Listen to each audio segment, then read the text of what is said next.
Well, greetings friends and welcome back. Here is a video that I wanted to do ever since I started doing this series, the Python.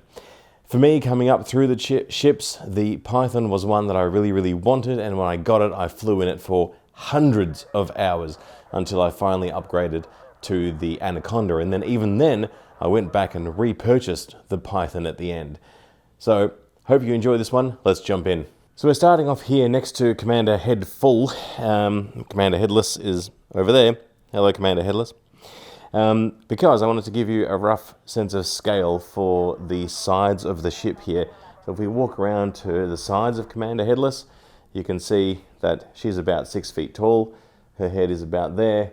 And then we have another good 4 or 5 feet to reach the roof of this ship all the way around.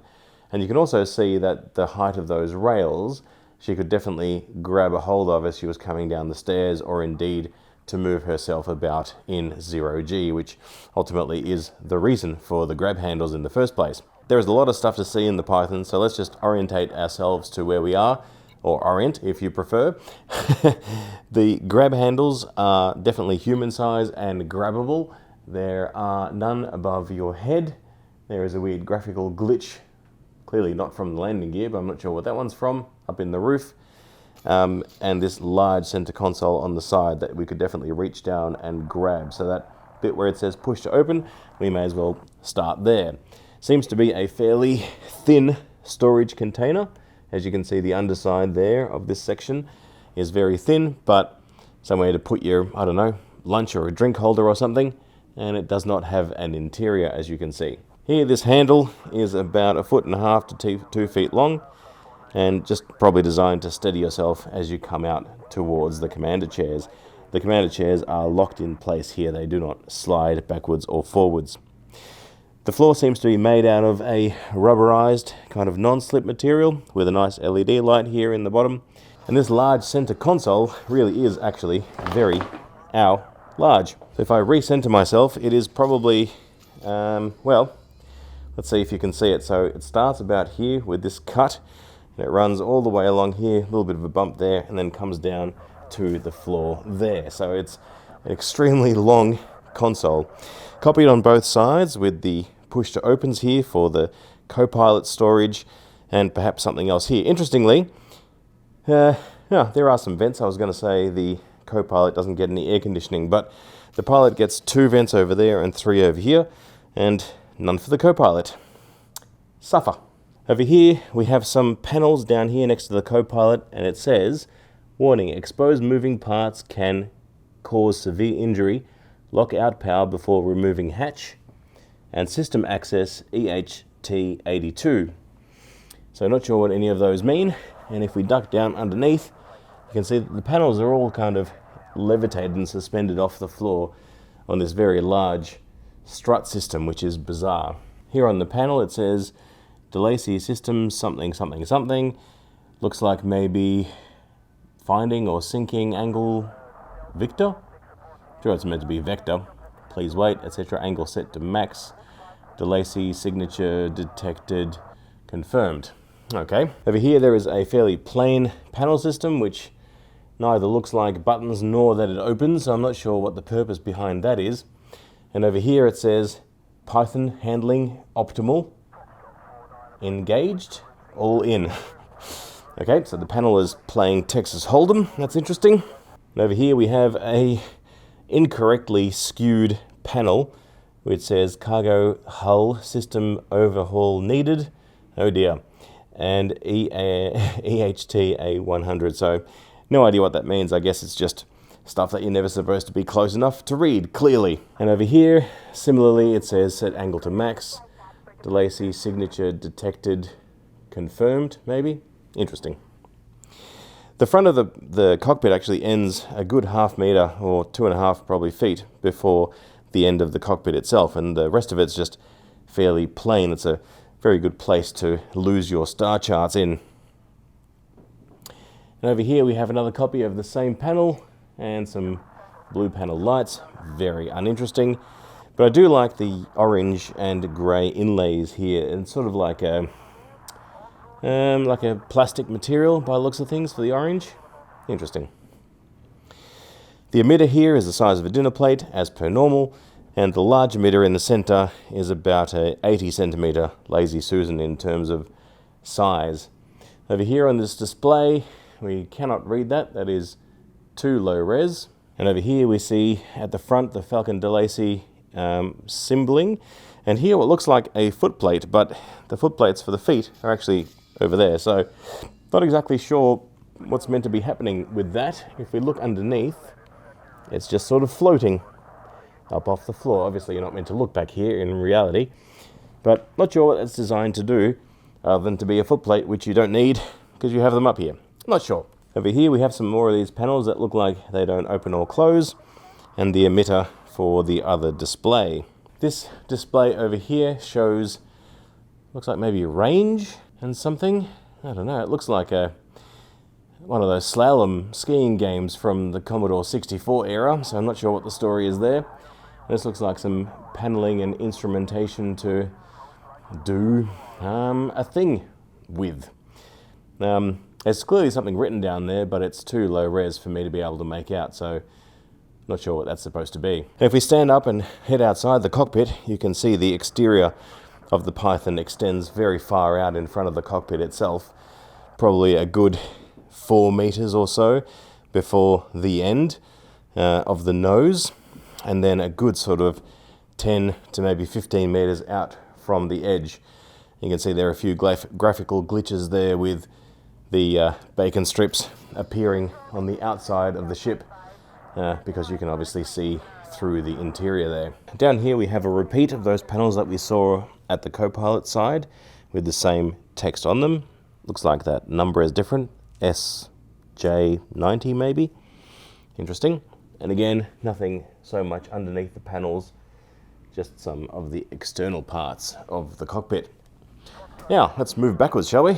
The first panel that you see over here, seems to talk about heating, maybe? I'm not sure, but maybe AC means air conditioning. No idea what that means. And that says 17% of a thing. And Python model something, something, something, 100%. So no idea what that's supposed to be indicating. My guess is heating and cooling, but that's literally just a guess.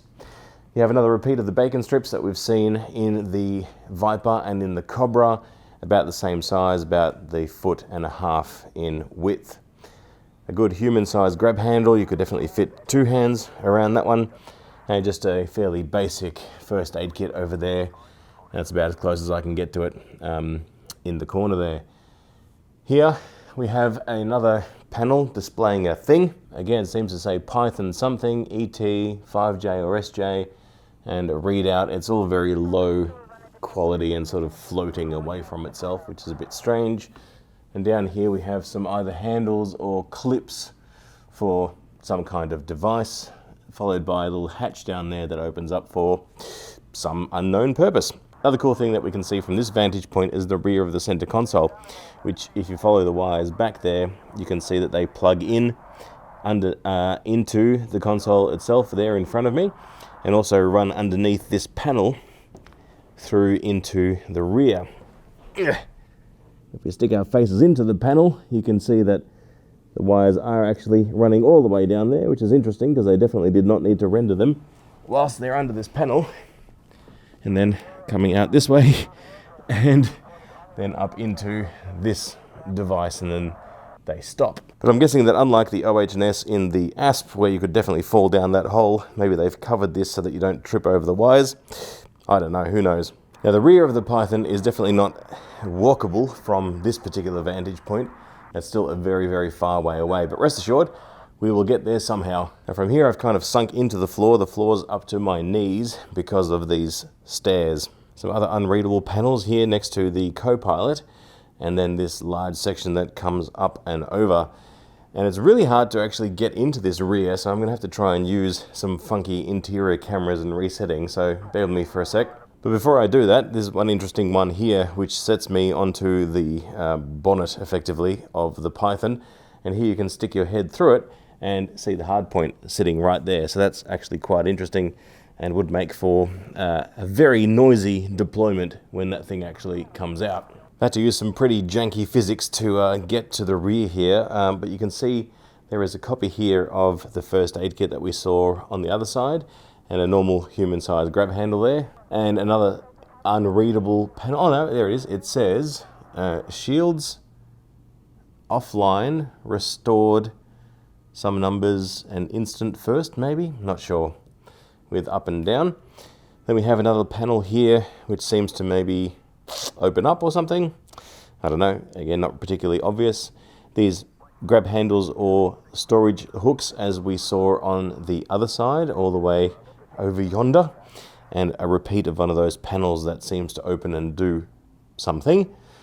More bacon strips on the wall there. So there's actually 4, seemingly. 1, 2, 3, 4. Yeah, 4 bacon strips on the wall. And a canister over here, which is also repeated over there to store and transport something. Further on here, it becomes very obvious that you were never supposed to see this from any sort of close-up fashion.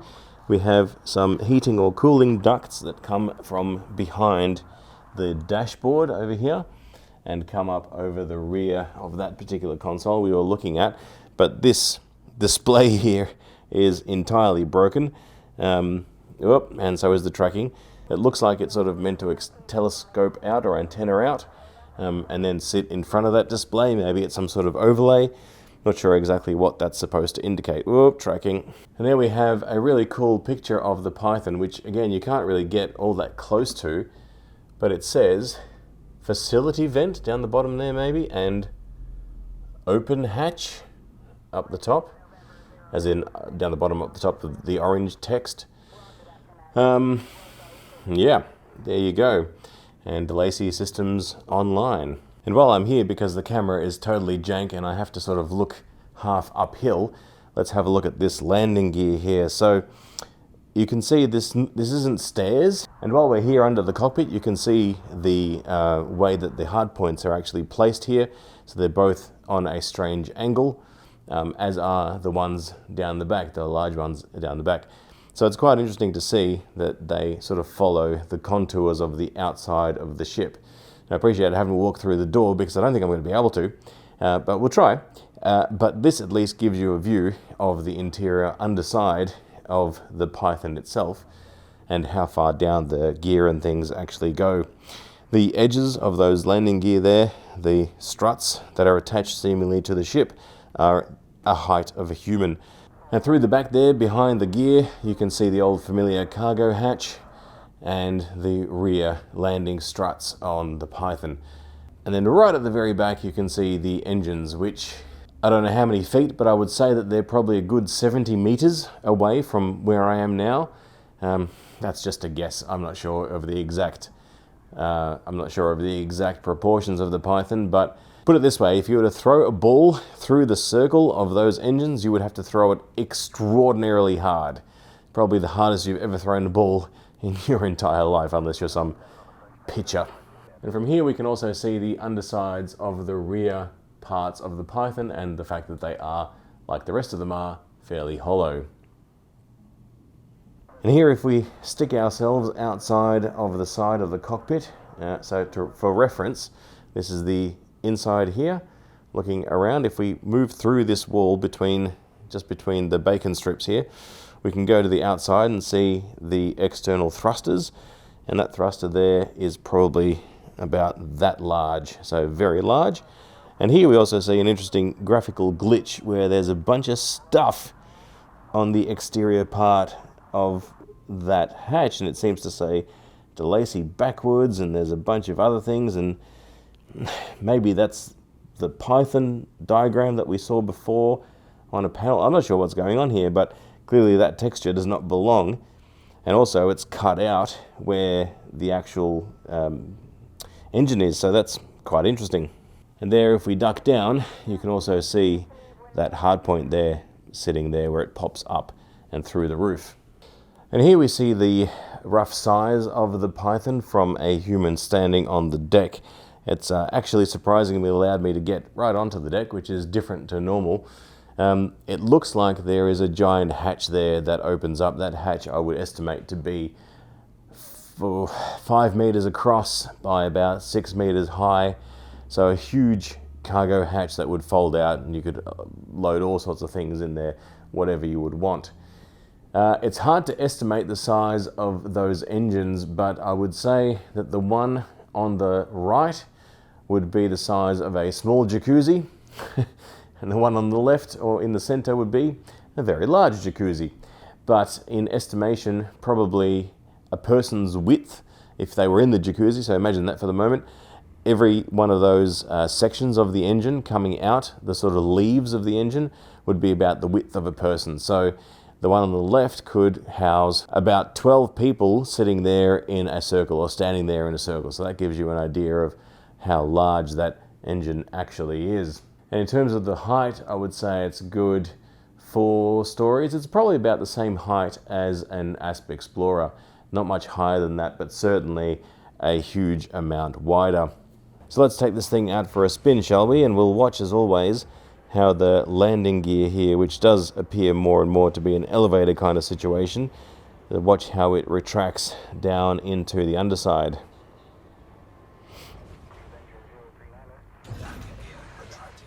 Well, there's your answer. It is an elevator. What's quite interesting is it doesn't actually retract all that far into the ship. It sort of comes up and then it disappears. Also here, if you look right into the rear, you can see the engines there firing and working, and the sort of underside engines also spinning up. There's a bit of blinding boost to get us away from the starport. We can see the landing gear deploy, albeit in space, but again you can see the workings of that elevator going in and out, or up and down I should say, as the landing gear retracts. So that's very interesting as a mechanism for getting you up into the door. And in fact, the end of that whole situation would end up probably being about 1 meter or 1.5 meters from the rear of that door. So it would make perfect sense for the elevator to keep going up, and then you could almost step straight into the door from where you are. That's very interesting. Now, of course, we're out all this way so we can see the hardpoints deploy. So let's watch this one come out. You can see the whole thing comes down as it deploys, which is very interesting, and sinks down through the floor. These ones, of course, on the side have gone up rather than down, so it's harder to see those, but there they are, sitting up the top there. And I've got turrets on this thing because mostly it's a great defensive ship, and also if you're banking up, you've got as much firepower on the roof of the Python as you do on the roof of an Anaconda. So that was one of the main reasons as well that I chose this ship and flew it for so many hours. Here's another look at the hardpoints deploying, these ones on the side. You can see they sit out quite a ways back, but also near the front. So potentially, if you leant out towards the window of the cockpit, you could just about see the tips of them poking out there. We can also get reasonably close to the underside of the ship. Now, you've probably all seen this, but it's just having a look in VR is interesting because those pipings on the underside of the ship are very exposed. You don't really see, didn't really make that much sense in pancake version, but they're very, very exposed. It says flow direction that way for whatever it is, but it certainly seems like a bit of a weakness given that everything else is very well panelled and insulated. Here we have the underside of the cargo bay, in addition to another large hatch here in front. Hilariously, there is a do not step, but we are on the underside of the Python. So very acrobatic if you can manage to step on that outside of 0G, in which case it probably wouldn't make any difference. But that's a strange inconsistency right there. And again, another do not step, but that one probably makes a bit more sense given that there is a rotating turbine there ready to straight your feet. Now, getting close to this hardpoint under the nose, you can also see that there are some more bits of greebling and a bit that says Service Bay 1, Service Bay 2, out, and I can't read the other ones, but I'm guessing there'll be 3 and 4. Really hard to estimate the size of this thing, except for very large. I would say probably 30 feet in length from the end of that hard point to the front, a good 30 feet. So as always, thank you so much for watching. Please subscribe. I'm trying to get to the 1,000 because YouTube doesn't care about you until you're at 1,000 subscribers. So I'm just trying to edge my way towards that. So any extra subs that you can give me really help. And equally on that note, if you're a member of any forums or any discussion groups about ED and VR, if you wouldn't mind grabbing one of these URLs, pasting it in there, and sharing the love, which would be really excellent. So thank you in advance. And I'll see you in the next one. Fly safe, Commanders.